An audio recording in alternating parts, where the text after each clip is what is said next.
Hey guys, Aries here. Going to be going over a game quickly. I'm spectating a Gold 3 game. It's going to be in the point of view of the Kalista player, since I have them on my friends list and they were asking for just some tips and stuff. So yeah, let's put it right back to the beginning of the game, get this all sorted out, and yeah, let's see how this goes. So if you follow my page, if you know me, all of that, you know that I've been bashing Kalista for a while, and my reasoning for that is by no means is Kalista a solo queue pick, and by that I mean she heavily relies on another player for half of her kit.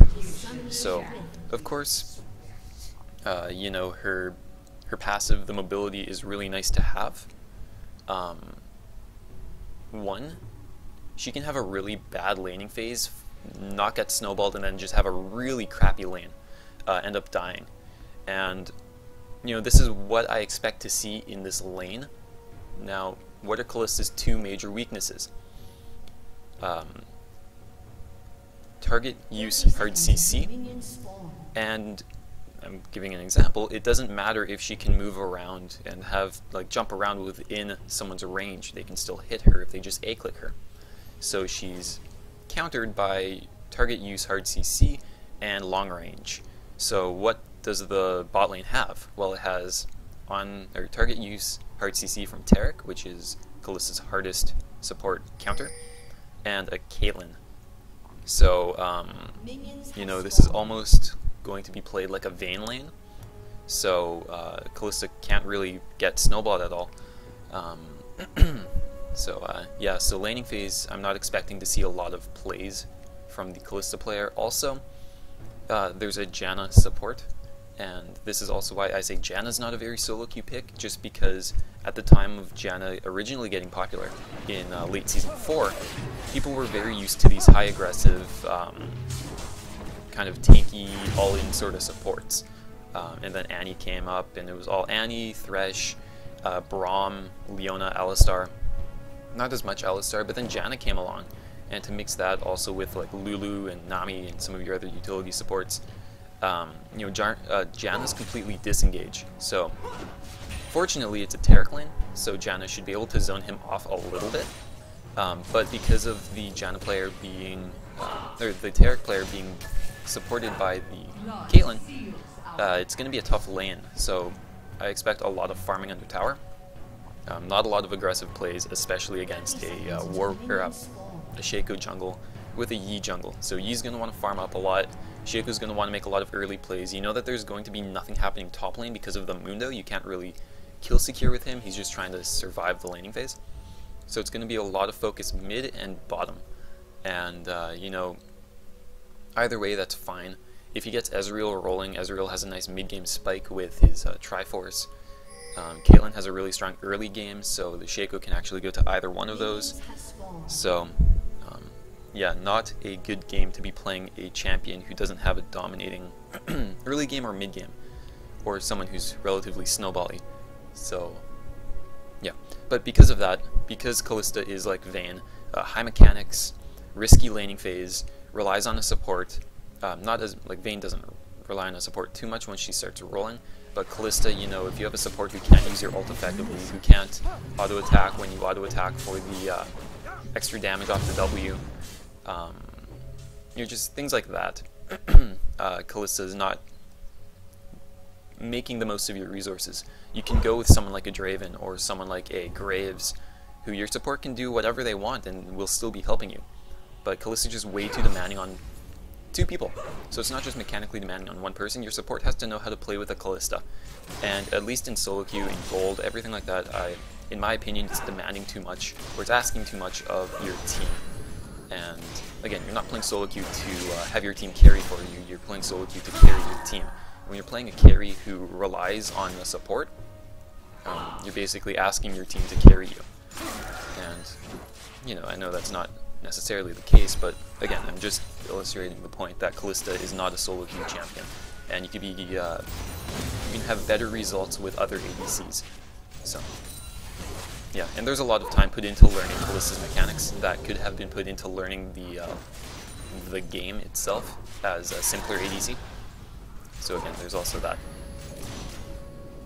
So at this point, again, you shouldn't expect to win the lanes, you should just expect to farm up as much as you can. Now the Q has been taken, so that's fine. And again, just try and set the lane up as much as you can so that it's not pushed under tower super hard, because once Kate gets you under tower, it's going to be really bad. Now, I'm not sure what Caitlyn took first. Oops, where are we? Here.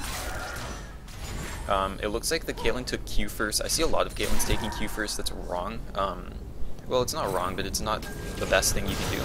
What the Caitlyn should be trying to do is take Trap and zone the Kalista out, and just push it aggressively with auto attacks and Tarek's Relic Shield. Doesn't need the Q.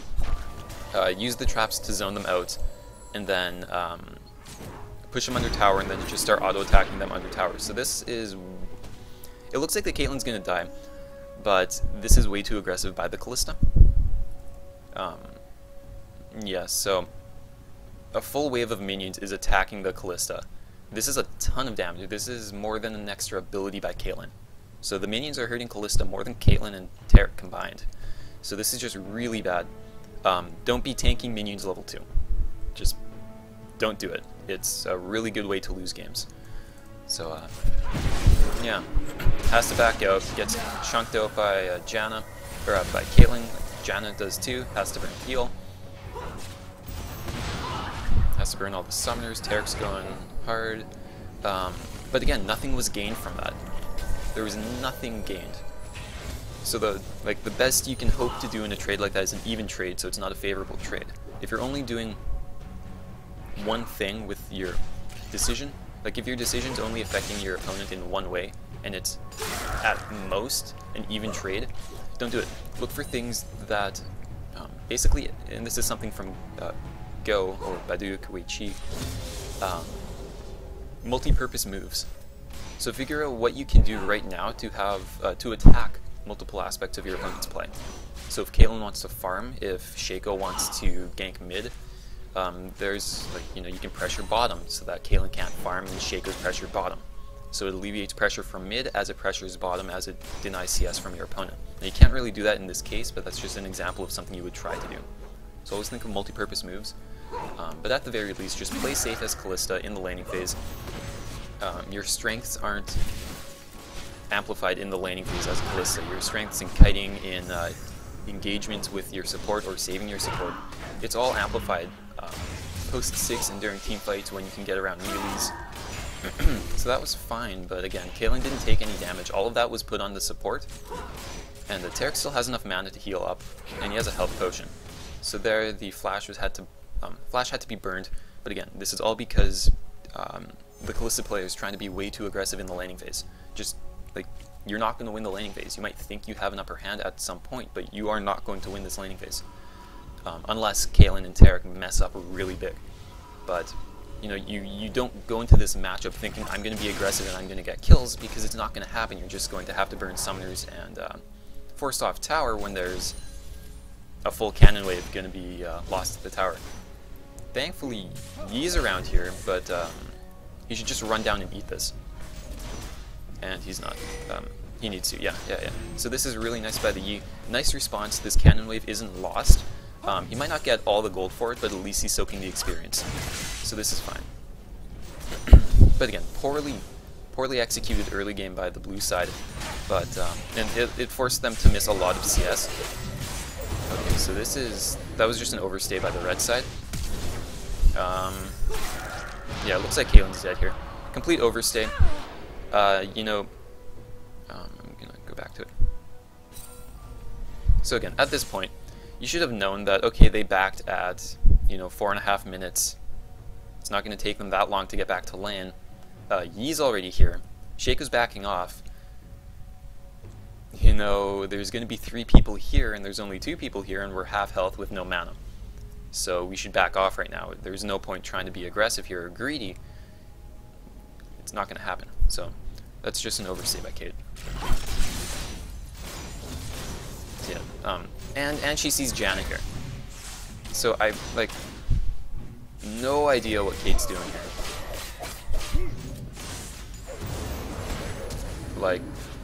I have absolutely no idea. That was so bad. But it worked out fine for blue. They were able to capitalize on red's mistake. But again, don't just assume or expect your opponents to make mistakes like that. If they make mistakes, that's fine, capitalize on it. But assume that they're not going to make any mistakes and just play the laning phase out. You know, the way it's set, the way the numbers say you should play it out. So this is good. You know that they're back. It's going to take them like another 25 seconds to get back to lane, so about 5:20 or 6:20 they'll be back. That gives you a little bit of time to clear this out. And this is fine. I like the little bit of a freeze that would be going on here. Unfortunately, it was more of the Janna using the tornado that forced it to freeze like this. But based on how fast they're pushing, it's going to push another wave into tower, and then hopefully it can reset. You don't want to be pushed up this far, Kalista Janna with a against a Shaco jungler and someone like Taric with hard CC. So if this doesn't reset, they're going to be in a bad position in about 30 seconds to a minute when the next wave freezes about like right here. So yeah, so it looks like it reset most of the way. And if Kate's going to keep pushing this, this is actually better for the blue side if Caitlyn pushes this wave, because then they can free farm under their tower, or not necessarily under their tower, but closer to their tower, which obviously is safer for the blue side bot lane regarding Shaco ganks. So that's good. Yeah, so if you're the Caitlyn player, if you're in a dominating lane, and you know that your opponents are scared, stand in front of your minions, force them back, and freeze the wave. But again, if it's earlier on in the game and you didn't die, or there's no threat of dying, push them up super hard and poke them under tower, and do the more trap control. But I don't expect a lot of players, Caitlyn players at least, to be able to use their traps effectively to zone. But again, this is what I mean. If Caitlyn wouldn't have pushed this, this would have been frozen over here, allowing Shaco to do a lane gank or a river gank. But most of the time, again, if you're Shaco, do lane ganks. If you're playing Shaco, most of the time they're going to be warding your the river entrances pretty aggressively, because they expect the early either counter jungling, or they're going to be expecting a lot of early aggression.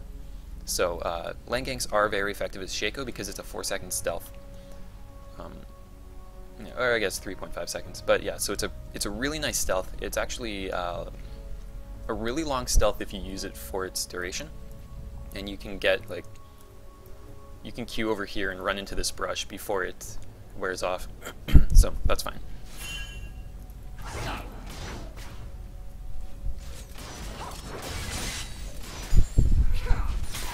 But yeah, so this would have been a better situation. Like, they may have been able to get a double kill if they forced Janna and Kalista to freeze over here and let it push in a little bit, and then turn on them when Shaco is able to run down. And again, this is a bad situation because, excuse me,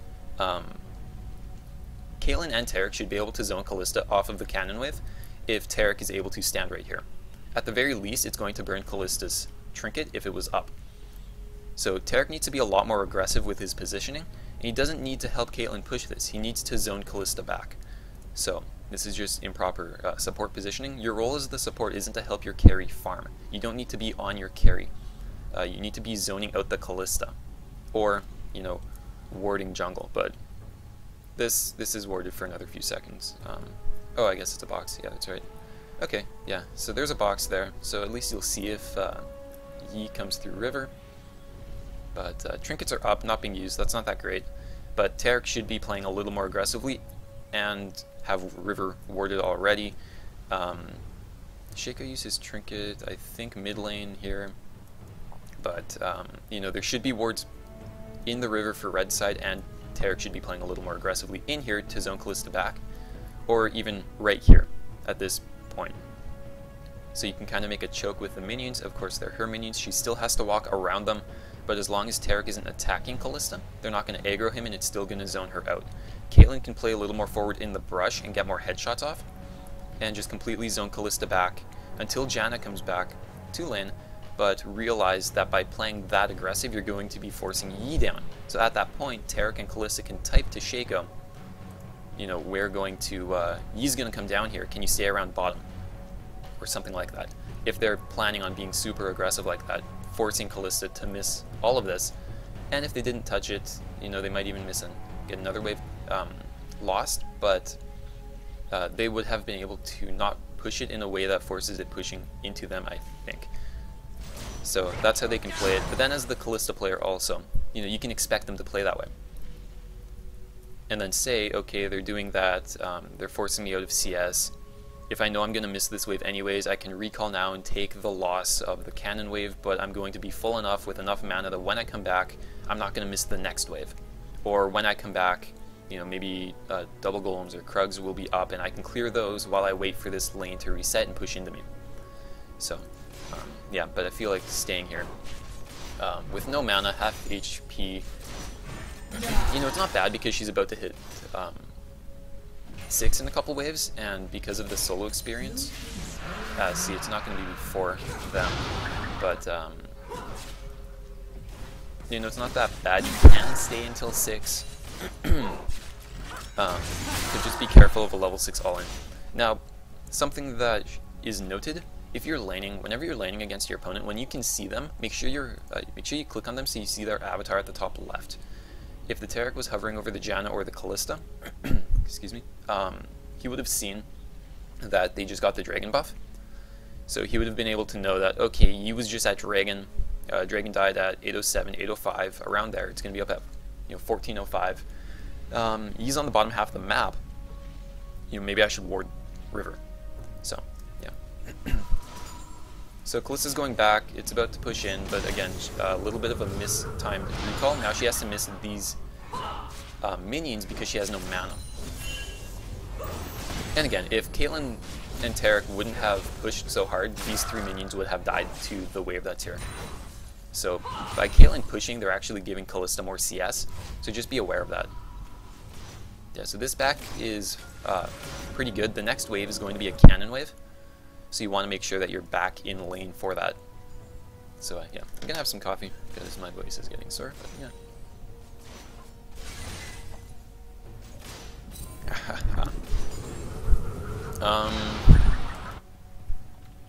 I don't like the boots. Just I don't like them at all.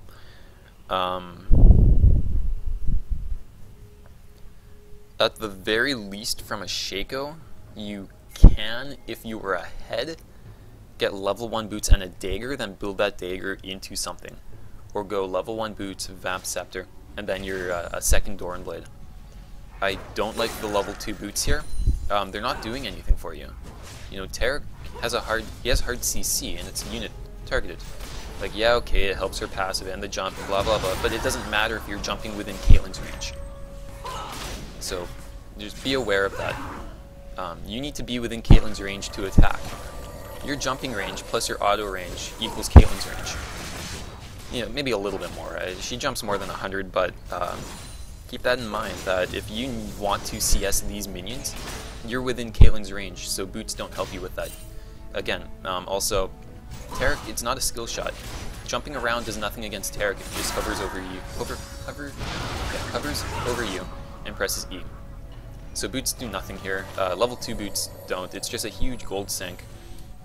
I like the ward. It helps Janna out a little bit. Janna was pretty far behind. Now she can start, she doesn't have to invest that much in early wards now. So that's fine. But again, with the boots and the pink ward, just be aware that you're delaying your build really far. So, Caitlyn has enough for BF Sword. You're on relatively even gold, but you are so far away from BF Sword or Bilgewater. Like, you're delaying your first item by a lot. And once Caitlyn gets her first item, you've lost. So, at least laning phase, and they should be playing this a little bit more smarter, freezing at different times, trying to get the wave slow pushing, and then push it aggressively and take this tower. So a little bit of bad play from the red side bot lane, but you know, don't get boots this early. It's not helping you out that much, especially when you have the jump. So auto jump, Q jump, you can get a lot further with those two abilities, proccing the jump backwards than you can just running backwards. So because you're so mobile, the level 2 boots don't do a lot for you. So, yeah. So again, either stay level 1 boots at most with a couple daggers, or don't get boots at all and go bilge water with a dagger or something like that. But to get level 2 boots like that, that's a very low level mistake. Like, this is something bronzes and silvers do. This is not something that you should be doing if you're trying to get to plat. Now, I know at times Gosu and Doublelift, they end up getting level 1 boots a lot, like first item, but I assume that they know a lot more about their respective champs regarding Vayne than I do, than you do. And if I were to watch the specific games, yeah, there'd be a reason for that, because Gosu plays a lot of Vayne top.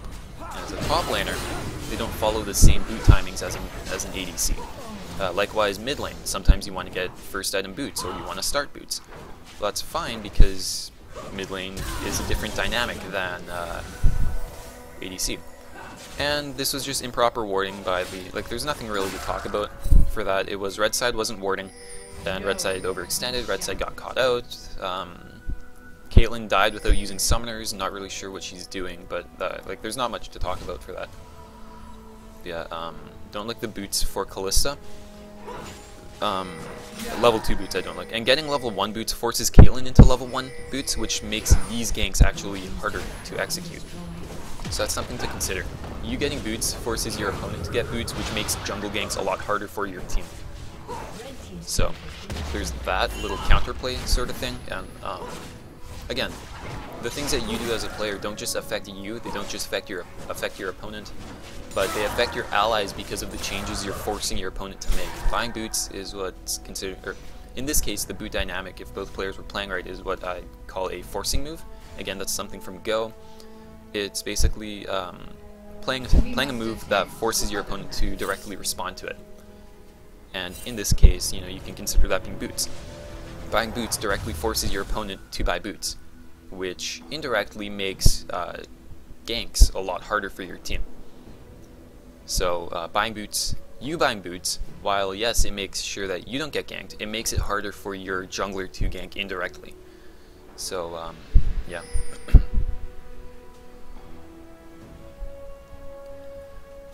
Going Hurricane first, I don't like that. Hurricane first basically tells the enemies that you want to be farming. You want to farm all game, you want to clear all game, but you don't have a lot of tower killing potential. So yeah, Hurricane is the PvE opener for Kalista. Infinity Edge is the objective clearing, like the tower killing opener, and then Blade of the Rune King is the PvP opener on Kalista. In this case, though, I don't like the Hurricane. Yes, it's gonna allow you to farm up relatively fast, and the attack speed is nice, but I would still like to see Bilge Water if you're trying these trades a lot. At least get the Bilge Water with the 2 daggers. That way you can kite and yeah. That was a bit of a misplay by the Janna. If Kalista was going to body block, or if Janna was going to body block anyways, shield Janna, so that the ult doesn't actually hit for its entirety. And something to consider there is that wasn't just a Caitlyn ult. The Caitlyn ult forced Janna to use 80 mana, so this Caitlyn ultimate dealt full damage and only cost her 20. So for that, it's 100 mana, but it forced Janna to use 80 mana without mitigating any of the damage from the ultimate. So the ultimate only cost Caitlyn 20 mana. So yeah, other meaningless sort of explicit costs. Yeah. So this is a lot of wasted time, just running back and forth. Make a decision, either go with your team or push bottom. Being indecisive like that can make you waste a lot of time. And here, like so much time wasted. And here, I like this. Because they're still dead, you can leave the you can slow push this wave, or at least go for the next wave and make sure that that pushes to tower. but if you saw my warding video or some of my other rotation-based videos, this is maybe a little bit further, but this is the ideal spot to freeze bottom if blue side wants to take dragon. So this is a really good spot to be in for this dragon right now.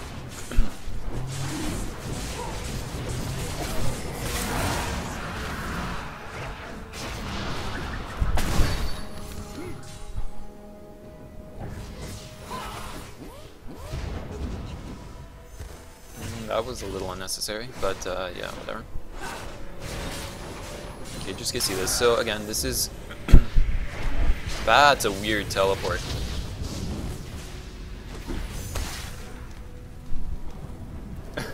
Okay, yeah, that was bad. There was absolutely no follow-up, and what I was going to say is, you know, Gangplank, he's got top sorted out. Top is fine for GP. You know, mid ended up losing tower, but it's expected against an ADC. As soon as Annie leaves the lane, Ezreal just kind of goes to town. And then also, you know, they took bot, they pushed it out a little bit, it froze by Tribrush, they rotated, cleared dragon, they took red buff, and now they're rotating mid. So this is, it wasn't as clean as I would have liked, a little bit of wasted time, a little bit of, you know, unnecessary, like, going back to lane sort of thing. It wasn't as fast as it could have been, is what I'm trying to get at. But it's still it's a really good decision. I really like the rotation out of bottom after you take the tower. I've seen other games where he just stays and pushes bottom and then gets caught out a few times, but I like this rotation mid. It's really good. Unfortunately, they lost the mid tower, but again, if anyone wants to reciprocate and try to take top for bottom, that's perfectly fine. You're up 2 towers. You know, you're up 1 tower, and if you trade towers like that, you're still up 1 tower. So by grouping mid and saying, you know, Caitlyn, do you really want to take this tower? Do you really want to lose mid? You're maintaining a lead over your opponents. And as Kalista, you know, she has a much better mid game than Caitlyn. Caitlyn also went Zerkers first. If Caitlyn wouldn't have gone level 2 boots, she would have had her Infinity Edge and hit a much harder damage spike. So don't get level 2 boots first on an ADC, you're completely delaying your damage spike. Caitlyn would have been a lot stronger than Kalista at this point if she wouldn't have gotten boots, because Kalista went boots first.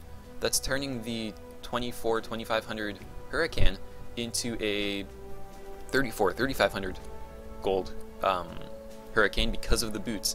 Again, it's just delaying the time that it takes you to buy that. So 3,500, Caitlyn had 300 extra gold. Not sure if she sold, I think she sold her Dornblade too. Like, again, this would have been Infinity Edge a lot earlier with 3% lifesteal there, I think. Yeah, so don't get boots first, or don't get level 2 boots first as ADC, and only get level 1 boots if it's a high skill shot lane or a your opponents have gotten boots early.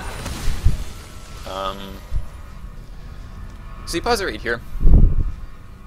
This isn't that great for the red side.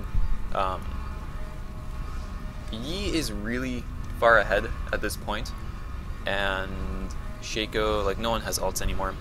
They don't really have summoners. Although Kalista is low, so what, you invest all these resources on killing Kalista, and then you end up dying? They could do that though, but now it's, who do you want to use Dazzle on? Yi or Kalista? So, there's that. Kalista ends up dying. No response here. They could have turned that. There you go. There it is.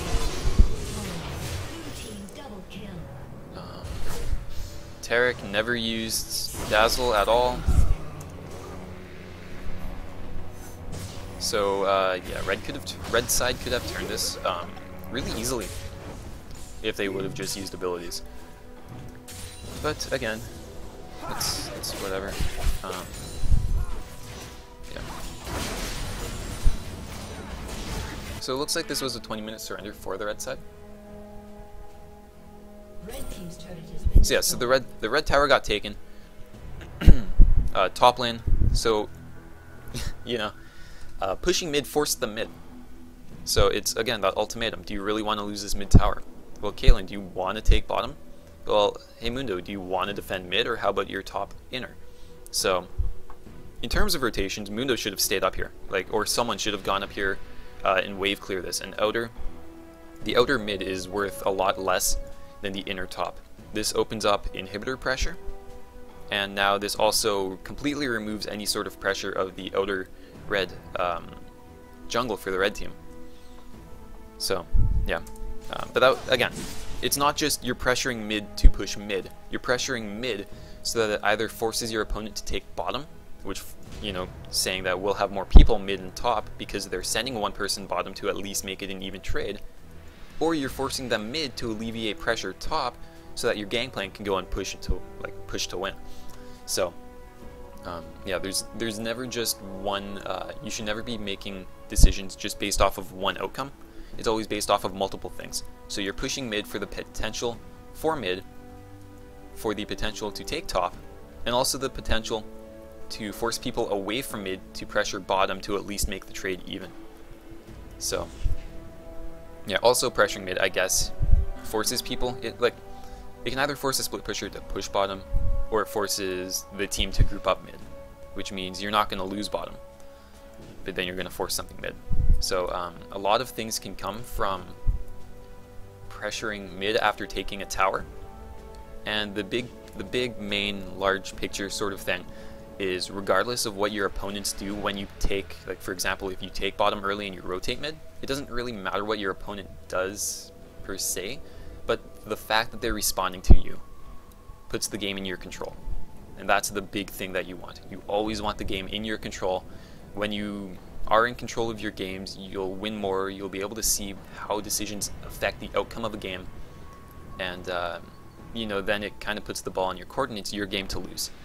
So it gives you the initiative, so you can make this move, then you can decide the next move, you decide the state of the game, you decide the speed of the game. It's just a much better position to be in than always responding to your opponent. So it just gives you more control in your games, and that's the big thing to take away from something like this. So I'm going to speed through a lot of the rest of the game. I felt I've talked about enough things here. Also, in this case, in terms of the Kalista player, your team is far enough ahead that they can 4v5 no problem with a Yi, Annie, Janna gangplank, unless Yi decides to be crazy. Yeah, so they can 4v4, they can 4v5 perfectly fine without you, and if you had Blade of the Rune King, you'd be able to kill anyone in a duel. That's also why I don't really like the Hurricane. So, if it was, you know, your team needs the split, or your team needs the wave clear, or your team has decent siege, they can kill towers relatively fast, but they just need a way to get under tower, that's when you would go Renans, or when you find that you're clearing the jungle and just going and clearing side farm. It's kind of like the Static Shift Tristana opener versus versus Infinity Edge. So you'd go Static Shift on Tristana if you plan on farming a lot and wave clearing a lot and just pushing it out to a very late game. You'll go Infinity Edge first if you're going for towers early on and more of a siege based game. So that's also like Hurricane. Hurricane is more of a I just want to farm, don't hurt me, let me clear until I have 3 items. So it's not a very aggressive opener. Yeah. So that's why I would prefer the Bilgewater or the Blade of the Rune King in this case. Like, Ezreal comes down here. Hurricane doesn't let you kill Ezreal faster. Blade of the Rune King will let you kill Ezreal faster. It also gives you peel. He's not able to zone or space as much with the Bilgewater or I guess the Blade of the Rune King active on him when you're stealing his move speed. So you'll be a lot more mobile than him, and you know, it's just doing more for you than the Hurricane. Again, you know, it gives you, well, for one, it gives you lifesteal, it gives you AD, and it still gives you some attack speed. So, and you know, sure, Yi has Blade, but it'll also make you able to kill Mundo if that becomes a threat. So there's always that. Took a ton of damage from the Gromp there. But again, this is fine. This is an overstay. If Shaco wanted to, he could have killed you. This is a little greedy. But Shaco ended up going for the blue, so this is fine. Yeah, so he should know that you know that he's there.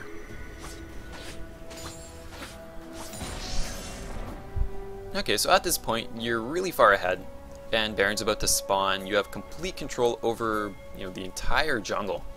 So this is just a really good spot to be in, and Shaco's pushing bottom. So at this point, it's alright to say, Shaco, you can take our bottom tower, you can take our bottom inner, hell, you can even take our bottom inhibitor if you really want to, but know that if you're pushing that hard, bot lane, we're gonna take Baron.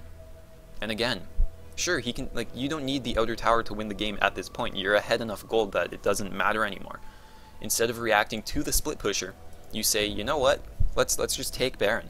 Taking Baron with our gold lead is gonna get us more than enough gold and stats and everything to finish this game, even if we lose everything bot lane. So then that forces Shaco to respond to you. And again, that's the big thing. Make sure that your opponents are always responding to you. Make sure you're always in control of the game. And then on top of that, from the gold to plat sort of thing, make sure you don't be over aggressive and completely throw that lead, force them to respond to you, and then give them a bunch of kills. So, yeah, there's that. I don't like the... you're probably on like 3,000 gold. Or, yeah. Well, not 3,000, but a lot of gold. I want to see the bilge pickup or a Infinity Edge sort of thing. I guess that's going into Bloodthirster. Isn't bad because you're snowballed, so that's fine. Excuse me. Most of the time, okay, so here they go and they follow these guys here. You don't need to. You don't need to engage them like this. The only way you're going to lose the game at this point is engaging the enemies. So you can absolutely take Baron at this point.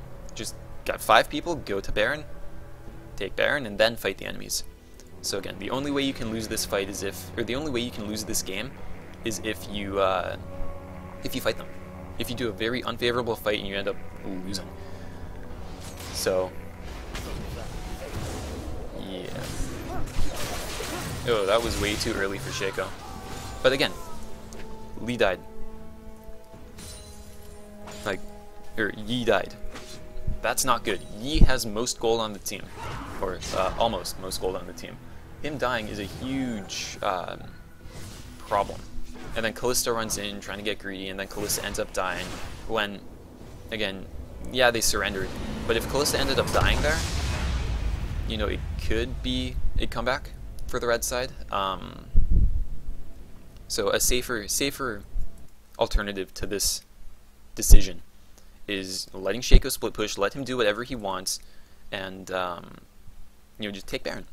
You're in a position, you can give up bottom, you can give up everything bottom, you can give up, I wouldn't necessarily say the inhibitor, but you can give up the inhib tower, yeah, you can give up the inhibitor. You can give up 3 towers and an inhibitor if you take Baron. If you guys have Baron, you're ahead enough that even those 3 towers aren't going to put the red side back on you, and then even with the inhibitor, you have Baron buff. You can just push this out and force a fight here with Baroned up minions. So, yeah, and then still you'll trade inhibs, but you'll also have Baron buff, and then you can just go and take top. So, there was no reason to come bottom, and if you recognize things like this in your game when you're playing them, don't go bottom, spam ping Baron and say, we can Baron now, let's go. And just spam ping Baron, start it if you need to, basically force your team to listen to you.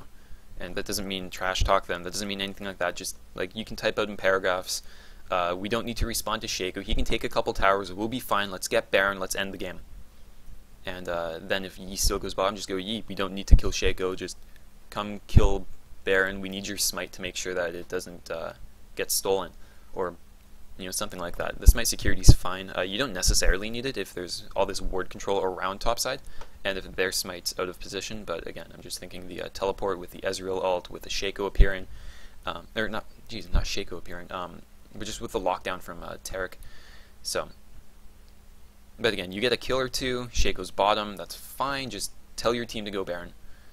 You'd be in a good spot afterwards, even if you lose 1, 2, 3 towers and maybe an inhib. So, yeah.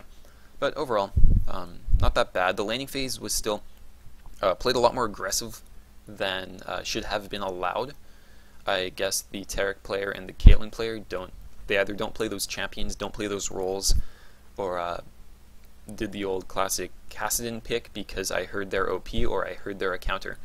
So that's fine. You didn't get punished for how you were playing it, but on paper, and if they were playing a little bit better, you should not have won this lane.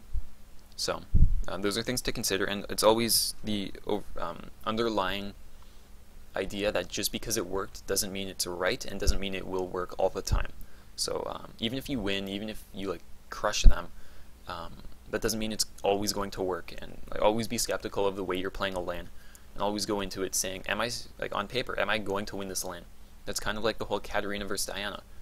Way back when Diana mid, Mordekaiser mid, Katarina mid was a thing, and you know, whenever you see a Katarina, they pick Diana into you, and you're never expecting to win that lane. So you never try to win that lane. You just accept that you're not going to win that lane. You got to get an advantage somewhere else. So you do a lot of your roam plays, and yeah, other things like that, or even, you know, Diana into Mordekaiser. Just these fights that shouldn't, like, you should never be able to win. You don't even want to try to go in for them. Of course, it's gold, it's, you know, silver, platinum. You can play with a little bit of risk because you can assume, or you can expect that they don't really know a lot of what they're doing. And I say expect over assume because an assumption is just a blind accusation, in a sense, where assuming Ezreal's flash is down versus expecting Ezreal's flash is down. An expectation is an assumption, but you test for the assumption. It's kind of like an observation versus an experiment. Observation, you're just observing things. Experiment, you're imposing something. So and then you're observing the response. So again, that's kind of like the assumption versus expectation. If you expect Ezreal to Q in the right spot, you test to see if he's good at his skill shots. You don't just assume that he's good or bad at his ultimate. If you assume he's going to miss his ult, he can hit his ult. If you expect he's going to miss his ult, you're going to test like 6 minutes in advance and see if he's good with his ultimate. So never assume, always expect, because expecting kind of gives that little bit of a test period before the actual event, I guess.